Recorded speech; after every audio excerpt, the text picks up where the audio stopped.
Round 1. Fight. 안녕하세요. 박종훈 플러스 6번째 시간입니다.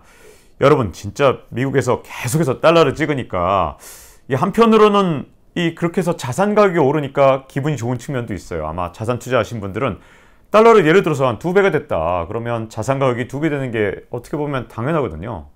바꿔 말하면 달러 가치가 그만큼 타락하는 거니까 자산 가격은 그렇게 오르게 되는 거고, 특히 여기서 또 쏠림 현상이 일어나면서 사람들한테 인기 있는 비트코인이라든가 아니면 일부 굉장한 성장을 보이는 이런 희소한 기술주에 돈이 몰리는 게 언뜻 보면 지금의 상황이 당연해 보입니다. 그런데 한편으로 또 이런 걱정을 하는 사람들이 있어요. 이렇게 달러를 계속 찍다 보면 달러화가 계속해서 타락을 하고 또 몰락까지 하는 거 아니냐, 기축통화의 지위가 흔들리면 어떡하지? 이런 걱정들을 하는데, 이게 기축통화의 지위가 흔들린다는 게 보통 일이 아닌 게요. 그렇게 되면 모든 자산 가격의 어떤 기준 같은 게 바뀌기 때문에 경제에 어떤 커다란 변화가 오게 되고 어떤 때는 위기를 동반한 경우도 많았습니다. 과거에도 기축통화 지위가 바뀔 때마다 굉장한 세계적인 위기나 아니면 경제적 변화가 있었던 적이 많거든요.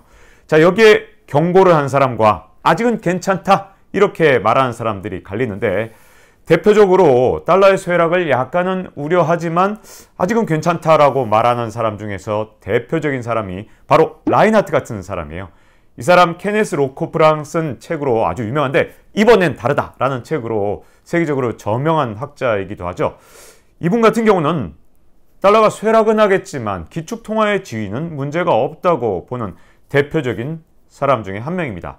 근데 반대로 보는 사람도 있어요. 예를 들어서 이 헤지펀드의 제왕으로 불리는 레이 달리오 같은 경우, 이 사람 같은 경우는 이 커다란 흐름으로 봤을 때 이 달러의 패권은 점점 쇠락하기 시작했고 이 속도가 점점 더 가파라질 것이다 이렇게 얘기하고 있고요. 골드만삭스 같은 경우도 지난해부터 달러화의 기축통화 지위가 이렇게 계속 돈을 풀면 흔들릴 수밖에 없다 이런 경고의 메시지를 내놓기도 했습니다. 자, 그렇다면 달러는 어떻게 될까요? 이 역사 속에서 과거의 기축통화들은 어떻게 됐는지 이걸 좀 살펴보면 달러의 미래를 조금이라도 엿볼 수 있는데, 이 세계 최초의 기축통화라고 한다면 저는 로마의 은화를 꼽습니다. 이 로마가 사실은 어떻게 보면 세계적으로 패권을 장악했던 최초의 국가 중에 하나잖아요. 물론 그때 세계가 우리 아시아까지 포함하는 건 아니었지만 유럽 사람들이 볼 때는 세계라고 할 수 있죠.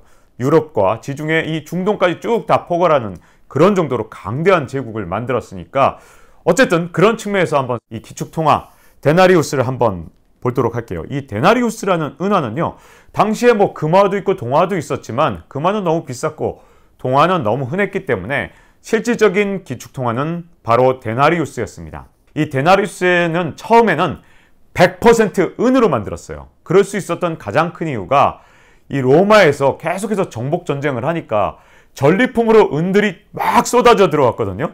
그러니까 이 은으로 100%짜리 은화를 만들 수 있었고, 화면에서 보시면 아주 깨끗한 은화를 볼 수 있습니다. 반짝반짝한 은화죠. 그런데 이게 시간이 가면 갈수록 점점 색깔이 바래지는 걸 볼 수 있습니다. 이게 도대체 어떻게 된 거지? 은화가 더 이상 은화가 아닌 시기로 점점 바뀌었거든요. 자, 이 변화의 시기가 시작된 게 바로 네로 황제, 폭군으로 유명한 사람이죠. 이때부터 시작됐는데, 네로가 폭군이어서 제 맘대로 이 은화에다가 막 구리를 섞은 거냐? 그건 아니고요. 그때 당시에 로마에 어쩔 수 없는 상황이 있었습니다. 이 로마에서 처음에 정복전쟁하고 그럴 땐 은이 계속 쏟아져 들어왔는데, 정복전쟁이 끝나니까 그런 방식으로는 은이 들어오지 않았어요. 그런데 로마 제국은 세금이 거의 없다시피 할 정도로 세율이 낮았기 때문에, 자, 이 세수로는 어떻게 세금을 확보할 방법이 없었습니다. 그런데 이 퇴역한 군인들 숫자는 점점 더 늘어났고요. 이들의 복지 지출이 계속 확대된 데다가 더 큰 문제는 로마의 영토는 점점 더 넓어졌기 때문에 이걸 지키기 위해서 강대한 군사력을 유지할 필요가 있었습니다. 그러다 보니 돈을 쓸 곳은 많은데 새로 들어오는 은은 없단 말이에요. 그러니까 네로가 꾀를 낸 거죠. 여기다가 불순물을 좀 섞어보자. 처음에는 한 2% 섞었습니다. 그때만 해도 그래도 은화라고 불릴만 했죠. 그러다가 기원 후 54년엔 이제 은의 함량이 94%로 줄었고 180년엔 70%, 그리고 216년에는 50%, 그리고 270년에는 2%로 은의 함량이 줄어들고 말았습니다. 이게 더 이상 은화라고 부르기가 어려운 상황까지 된 거거든요. 자, 이 미국에서 지금 현재 달러를 자꾸 발행하는 걸 많은 사람들이 이 은화의 타락, 특히 로마 시대의 은혜의 타락하고 굉장히 많은 유사점이 있다 이렇게 비유를 하거든요. 자, 그러면 이 로마 시대의 은화의 타락의 특징, 이걸 좀 하나 살펴볼 필요가 있는데, 불순물을 섞기 시작한 건 54년인데 근데 은화가 진짜 타락해서 완전히 무너지는 건 기원후 3세기, 즉 200년이나 걸렸다는 겁니다. 시간이 생각보다 오래 걸렸어요. 왜 이렇게 오래 걸렸냐? 그 이유를 좀 따져볼 필요가 있는데, 그 이유는요, 로마 제국이라는 그 신뢰, 패권 국가로서의 신뢰가 생각보다 오래 갔기 때문이에요. 그리고 또 하나 중요한 점은 이 로마 제국의 은화에 경쟁하는 다른 통화가 등장하지 않았기 때문입니다. 그런 측면에서 사실 미국의 달러도 유리한 측면이 있어요. 진짜 달러가 운이 좋은 게, 일단 첫 번째로 미국이란 나라가 마침 경제가 좋아졌습니다. 특히 최근 10년 동안 빅테크 쪽에서 혁신이 일어나면서 세계의 기술의 이 혁신에 이 원동력이 되는 나라가 되면서 미국에 대한 신뢰가 지금 현재 여전히 높은 상태죠. 그리고 또 하나는 경쟁 통화가 없다는 겁니다. 여러분, 달러를 엄청나게 풀었다고 생각하죠? 야, 지금 달러 너무너무 많이 늘어났다고 생각하죠? 그런데 제가 지금 표를 하나 보여드리겠습니다. GDP 대비 중앙은행 자산인데요. 얼마나 많은 돈을 풀었는지가 이 표를 보면 나타나는데, 자, 우리는 지금까지 워낙 세계 경제가 달러를 중심으로 도니까 달러를 얼마나 풀었는지에 대해서는 잘 알고 있는데, 다른 나라 통화는 달러보다 훨씬 더 많이 풀었다는 아주 중요한 사실을 지금 간과하고 있었던 거예요. 그래서 유럽 같은 경우, 일본 같은 경우 훨씬 더 많은 돈을 풀었거든요. 미국의 달러 다음에 유로가 2위라고 할 수 있는데, 유럽 같은 경우 GDP 대비 무려 55%나 됩니다. 자, 엔화는 더 심해요. 엔화는 GDP 대비 이 중앙은행의 자산이 1.2배나 됩니다. 그만큼 중앙은행이 GDP 대비 돈을 엄청나게 풀었단 이런 뜻이 되는 거고요. 자, 중국하고 미국이 좀 비슷한데, 자, 미국 같은 경우는 한 33%, 그리고 중국이 한 35% 정도 되니까 둘이 좀 비슷해 보입니다. 자, 이렇게 이 표를 보고 난 다음에 여러분, 만약에 경제 위기가 왔다, 세계 경제 위기가 왔다, 어느 나라 돈을 갖고 싶겠어요? 달러화부터 당장 생각날 수밖에 없겠죠. 유로화보다는 그래도 달러를 훨씬 덜 풀었으니까요. 엔화보다는 달러를 덜 풀었으니까 달러가 먼저 생각이 날 겁니다. 자, 그러면 이 GDP 대비 이 중앙은행 자산만 놓고 보면 위안화도 좀 비슷한데, 위안화가 특히 최근 들어서 긴축을 하면서 달러랑 좀 비슷해졌어요. 달러는 최근에 돈을 많이 풀었고 위안화는 이제 긴축을 하면서 좀 비슷해졌는데, 자, 위안화는 또 다른 문제가 있습니다. 최근에 중국이 경제 성장을 하고 갑자기 G2라는 찬사를 받기 시작하면서 중국이 주변 국가랑 척을 지기 시작했고요. 다른 나라를 배척하면서 주변 국가의 신뢰를 잃어버리고 있다는 거거든요. 자, 기축통화라는 게 아까 제가 로마 말씀드렸잖아요. 그 나라에 대한 신뢰가 굉장히 중요합니다. 이 나라 정말 믿을만해. 이 나라 신뢰할 만해. 패권을 갖고 있는 나라야. 그리고 주변 국가로부터 우호적인 그런 어떤 평가를 받아야 되는데, 그런 측면에서 위안화는 여전히 좀 부족하다고 할 수 있죠. 이렇기 때문에 제가 보기에는 달러 패권, 물론 지금 중앙은행들이, 각국의 중앙은행들이 달러의 비중을 조금씩 줄여가고 있는 건 사실이에요. 그건 왜 그러냐면, 아주 큰 그림으로 봤을 때 수십 년간 미국의 GDP가 전 세계 GDP에서 차지하는 비중이 줄면서 달러의 비중을 줄여나가고 있는 건 사실이지만, 패권이 위협받기에는 아직은 좀 시간이 있다. 물론 로마가 200년이나 걸린 것처럼 미국도 200년이나 있냐? 지금같이 세상이 빠르게 변하는데 200년이나 걸리진 않겠죠. 그보단 좀 더 빠른 변화가 있을 수 있겠지만 어쨌든 당장 위험한 정도는 아닐 겁니다. 자, 여기에 또 혹시라도 달러 패권에 도전하는 게 금이 될 수 있지 않겠느냐? 중앙은행들이, 각국의 중앙은행들이 달러보다 금을 더 보유하고 달러의 가치에 비해서 금값이 폭등을 한다든가 그러면 큰 문제가 생길 수 있겠죠. 그런데 가만히 있을 미국이 아닙니다.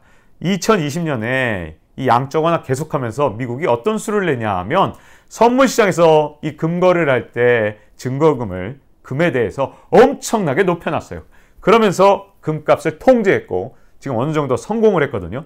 자, 금의 도전은 어느 정도 막은 상태입니다. 또 혹시 암호화폐가 될 수 있지 않느냐? 비트코인의 최근 가격이 굉장히 많이 올라가면서 그런 생각을 하시는 분도 있을 텐데 정말로 비트코인이 이 달러의 지위에 도전을 한다 그러면 아마도 미국이 가만히 있지는 않을 겁니다. 뭔가 조치를 취할 거고요. 미국은 그럴 만한 충분한 힘이 있습니다. 자, 일부의 이 사람들은 이렇게 얘기를 해요. 탈중앙화폐이기 때문에 비트코인은 자, 중앙에서 어떻게 막을 수 없고 국가가 막는다고 해서 되는 게 아니다. 이렇게 보시는 분들도 있지만 미국은 다릅니다. 만약에 미국이 비트코인이 달러의 지위를 위협하는 그런 날이 온다고 생각한다면 비트코인에 대해서도 강력한 규제를 할 수 있고요. 실제로 1930년대에 미국이 무슨 짓을 했냐면 그때 당시에 금이 자꾸 문제를 일으키니까 금 소유를 하면 미국인들이 금을 갖고 있으면 10년 이하의 징역에 처하는 금 소유 금지법까지 그렇게 해서 명령까지 내렸습니다. 대통령령으로, 법이 아니라 영으로 만들었는데 이게 아주 막강했기 때문에 수십 년간 미국 사람들이 금 자체를 제대로 거래하지 못했던 적도 있습니다. 비트코인에겐 정말 다행인 게 아직은 미국에서 비트코인이 달러를 위협한다라고 아주 본격적으로 생각한 것 같지는 않습니다. 경고의 말을 몇 마디 내놨을 뿐 아직 본격적인 어떤 조치 자체는 취하지 않고 있거든요. 자, 그러나 이 미국이 그러면 계속해서 손을 놓고 있을 것이냐?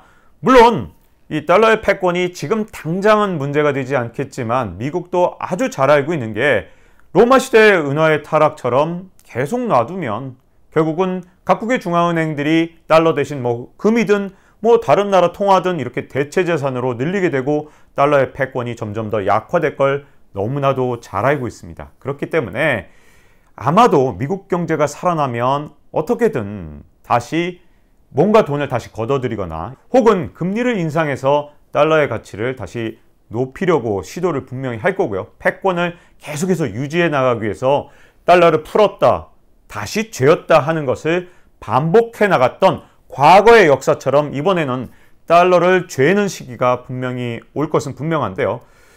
다만 연준이 2023년까지는 금리 인상이 없다 이렇게 확언을 한 상태라 그 부분에 대해서는 조금 안심을 해도 될 것 같긴 한데 근데 시장의 반응이 좀 이상합니다. 이렇게 미국의 이 연준의 금리 인상을 놓고 이 파생 상품들이 있는데 시장을 보면요. 내년에 적어도 한 차례는 금리 인상을 할 것이다 이렇게 베팅을 하는 게 무려 90%나 되고요. 내년에 두 차례 금리 인상이 있을 것이다 베팅이 50%나 됩니다.